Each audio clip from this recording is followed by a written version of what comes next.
おはようございます。パティシエール今日のおやつです。今日のおやつはレアチーズケーキです。では早速作っていきましょう。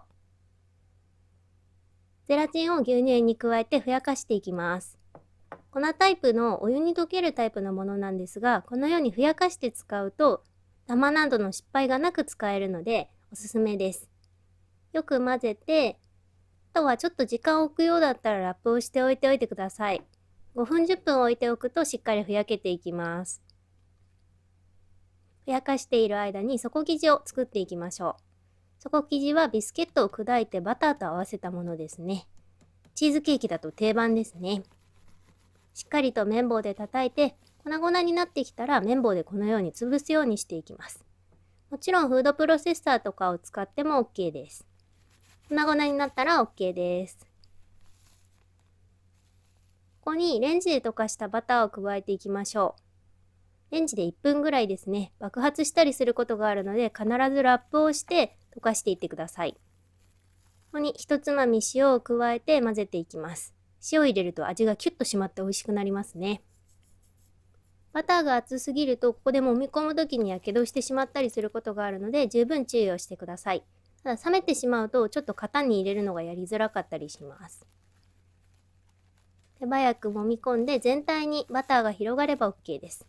もししっとりしていなかったらバターを少し足してあげてください。クッキングシートを敷いた型にビスケットを入れていきます。ここでしっかり平らにしていきましょう。後でカットした時にこれが綺麗に平らになっていると側面から見た時に綺麗な仕上がりになっていきます。底が平らなカップなどでこう押していくと綺麗に仕上がりますね。しっかりギュッと押して完成です。生クリームを泡立てていきましょう。生クリームは氷水に当てて必ずハンドミキサーでこのようにヨーグルトぐらいの硬さですね。この状態まで泡立てていきます。今日は柔らかいままムースにしていきます。でこちらは常温に置いておいて仕上げ用の生クリームを一部取ってこちらは冷蔵庫に入れていきましょう。先ほどのゼラチンがふやけています。一度沸かして火から下ろした湯煎で溶かしていきましょう。火にかけたままだとゼラチンが温まりすぎて失敗することがあります。クリームチーズは常温に戻したものを練っていきます。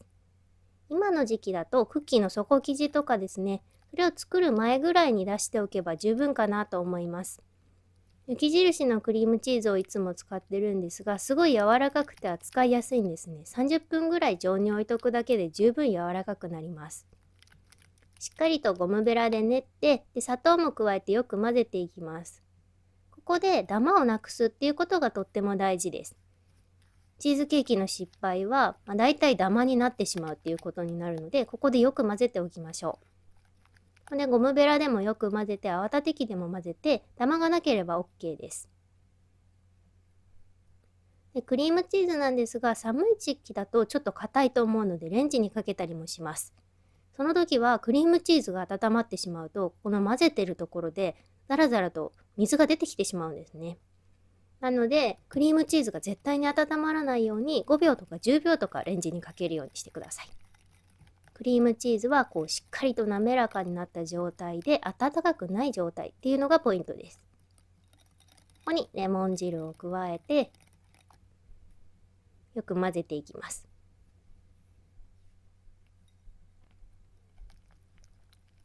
レアチーズケーキ美味しいんですけど、生クリームとかゼラチンを使うのでちょっと難易度は高いですね。ベイクドチーズケーキの方がずっと簡単に仕上がりますね。先ほどのゼラチンです。ここから温度がすごく大事になってきます。ゼラチンの温度は50度から60度ぐらいです。チーズの温度はだいたい常温ぐらいです。ゼラチンが冷えすぎると固まってしまいますし、熱すぎるとチーズがドロドロに溶けて状態が悪くなってしまうんですね。結構難しいです。温度をしっかり測りながらやっていきましょう。ゴムベラでしっかりとゼラチンの溶け残りがないか確認したら、こしながら加えていきます。ここでこすことでゼラチンのダマを取り除きますね。普通に溶かしていればダマはないと思います。で静かによく混ぜていきましょう。ここからは結構手早く作業をしていきます。ゼラチンも置いておくとどんどん固まっていってしまったりしますね。ここでダマなくよく混ざれば OK です。しっかりと滑らかになったら生クリームと合わせていきます。生クリームも先ほどこちらの混ぜる方は常温に置いておいてっていうのをお話ししました。多分ここら辺で15度ぐらいの温度になっています。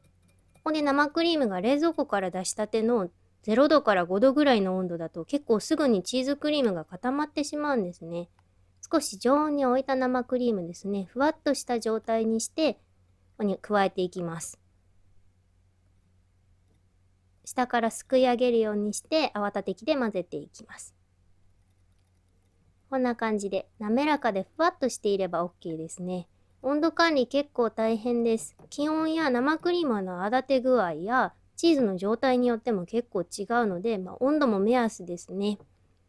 主に生地の状態がこのように仕上がってるかっていうのを見ていってください。滑らかでふわっとしてる状態です。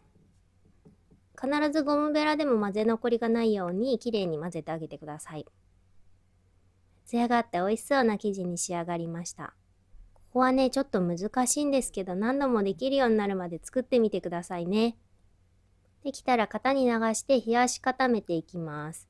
ここでちょっと冷えすぎて固まりすぎてしまうと上がきれいに平らにならなかったり、中に空気の穴が入ってしまったりしますね。なんで流動性はあるぐらいの感じがちょうどいいです。ふわっとしてるけど滑らかですよね。表面をこのようにゴムベラでタプタプっとして平らにしていきましょう。このまま冷蔵庫で冷やしていきます。1、2時間ぐらい冷やすとこのように固まってると思います。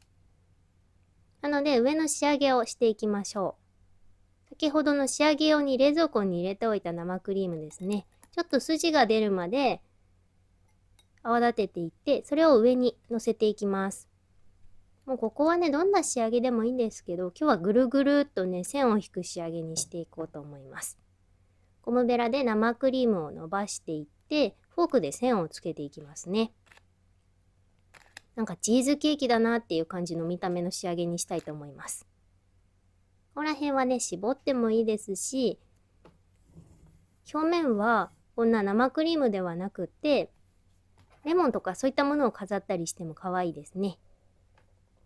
チーズケーキはブルーベリーとかも合いますし、何でも美味しいですよね。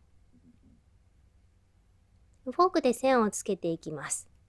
回転台の上とかに乗せるとやりやすいですね。一番外をきれいにぐるっとしたら、あとはちょっとずつフォークを中にずらしながらぐるぐるぐるっと回転台を回して、このように線をつけていきます。チーズケーキって感じの見た目になりましたね。ちょっと昔のチーズケーキっぽい感じですね。あとはしっかり冷蔵庫で冷やして型から抜いていきます。1時間ぐらいですかね。だいたい当日中に固まったかなっていうところで食べると結構柔らかい仕上がりで、1日しっかり冷やしておくと少し固めな仕上がりになります。